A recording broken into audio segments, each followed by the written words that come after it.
At my wedding, my mom smiled and said, "We're going to keep the gift money. Your sister needs it more than you do." My husband laughed and pulled out an envelope. "Good thing we prepared for this," he said. My parents opened it, and their smiles vanished. "Hi," read it. "I'm Ava, 29 years old, and I got married 3 weeks ago." The wedding was everything I hoped for, except for one thing: what my parents tried to pull after the ceremony. A bit of background. I'm the oldest of two. My sister Lily, 27, is what my mom calls her sensitive baby. Growing up, this meant I had to be the strong one, the responsible one, the one who didn't cry when plans fell through or gifts were uneven because Lily was just more emotional. I graduated college while working full-time, paid off my student loans, built a small graphic design firm from scratch, and bought my first house last year. I've never asked them for a dime. Meanwhile, Lily had her rent covered for 3 years, dropped out of 2 majors, and is now a single mom of 2 with no steady job. Yet, somehow, I'm the one they've always expected more from while giving less to my fiancé, well now husband, Josh, 31. Josh noticed this early on. He saw the birthday snubs, the backhanded comments, the way they fawned over Lily while barely remembering what I did for a living. He warned me for years. They're going to pull something big one day. Just be ready. I thought the wedding would be different. For once, I wanted to believe they'd just be parents, supportive, happy, and present. They weren't. They showed up late. My mom kept correcting things the planner had already handled. The centerpieces are a bit loud. My dad made strange jokes about how long this marriage would last. During the toasts, they just sat there, no speech, no words of love, just watching. But the real kicker came at the reception. While Josh was greeting some of his family, my mom pulled me aside, smiling as if she was about to compliment me. Instead, she said, "We're going to hang on to the gift money envelopes for now. Your sister's in a tough situation, and we figured this would help her more than it would help you." I just stared at her, thinking I misheard. "What?" She smiled wider. "Lily's rent just went up, and with the twins, you know how hard it's been. Don't make this a big deal, Ava. It's family."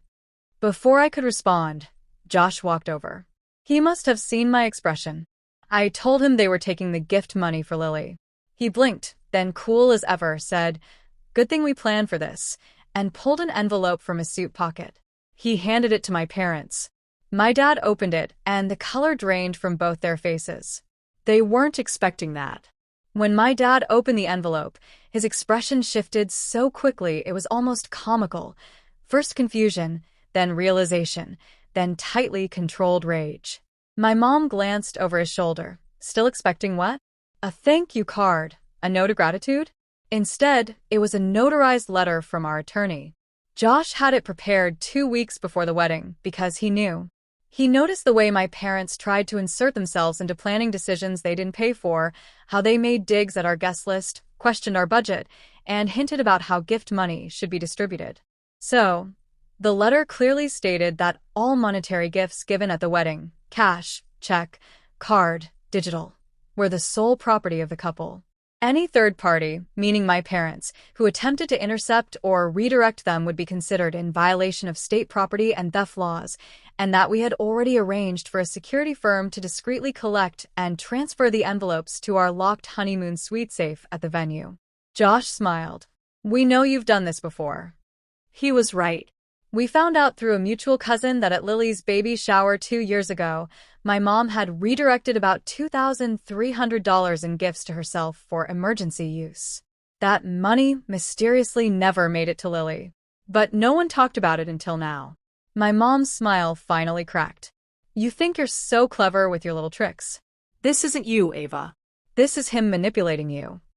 I opened my mouth, but Josh beat me to it. "No. This is us setting boundaries. And the fact that you assumed we'd let it slide tells us everything." My dad, silent until now, finally muttered, "So, you don't trust your own family?" Josh shrugged. "We don't trust thieves." That's when Lily stormed over, apparently tipped off by our aunt. "Seriously, you're ruining your own wedding over this," she hissed at me. "It's not like you even need the money. You're both doing fine. I'm the one struggling. I'm the one with kids," I said calmly, Then maybe mom and dad can help you, but not with our wedding. Unbelievable, she snapped. After everything I've been through, you can't share a few thousand? At this point, guests were starting to notice. Someone turned the music down, and it got awkwardly quiet. Then Josh said something that stunned even me. You're right, Lily. This isn't the place for this. But don't worry, we've already taken care of the money. And we're done pretending this dynamic works. He reached into his inner pocket and handed her a second envelope. She opened it. Inside was a printed screenshot of the Venmo transfer Josh sent her last year for $8,000 to help her get on her feet after her ex left. A transfer she conveniently forgot about, along with the $600 she convinced me to give her last Christmas. There were more screenshots, Zelle, PayPal, even Amazon orders we placed for her kids. Josh looked her dad in the eye. So, no, you're not struggling alone. You're just not entitled to our future, too. Lily's face twisted. She crumpled the paper in her fist and threw it back at him. My mom is already gathering her purse. We're leaving, she snapped. You've embarrassed this entire family. Josh just nodded. Glad we're clear. We didn't hear from my parents for 2 days after the wedding. But on the third day, the family group chat exploded. It started with a message from my Aunt Lisa. Ava, can you please explain why your mom came home crying? Then came my uncle. This was your sister's big week, too. She's devastated. Can't believe you'd be so petty about money. And then my mom. We raised you better than this. You used to be grateful. Now you're just cold. Each text made me feel like I was suffocating in a vacuum-sealed box labeled ungrateful daughter. But Josh stayed calm. He always does. That night, he handed me a glass of wine and said, You know, I brought both envelopes for a reason, right? I nodded, but he elaborated anyway. I knew one would be for defense, and one would be for proof. I stared at him. I had a gut feeling your mom would try to take the gift money, so I asked the attorney to draft that protection clause. But I also knew if Lily pulled her usual woe is me performance, I needed hard receipts. No tears, no lies, just timestamps.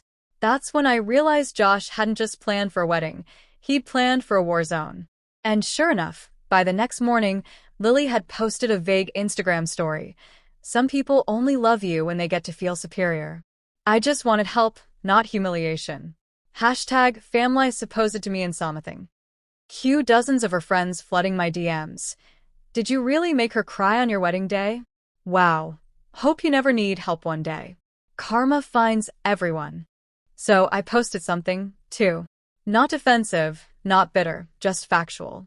A photo of us in the honeymoon suite, sitting on the bed, surrounded by unopened gift envelopes, smiling with tired eyes. Caption: We didn't get the wedding we imagined, but we protected what mattered. Boundaries are love, too. Then I quietly uploaded a private link to a folder of redacted financial proof, just for the family chat. Past transfers to Lily, texts where she asked for money, and screenshots of her promising to pay us back. She never did. I didn't say anything else. But within an hour, Lisa texted, Didn't know you'd been helping her that much. That changes things. My cousin sent a thumbs up. My dad was silent. And my mom? She just removed me from the group chat. A week after the wedding, the silence became permanent. No texts, no calls, not even a passive-aggressive meme from my mom. Just nothing. Josh and I returned from our short honeymoon.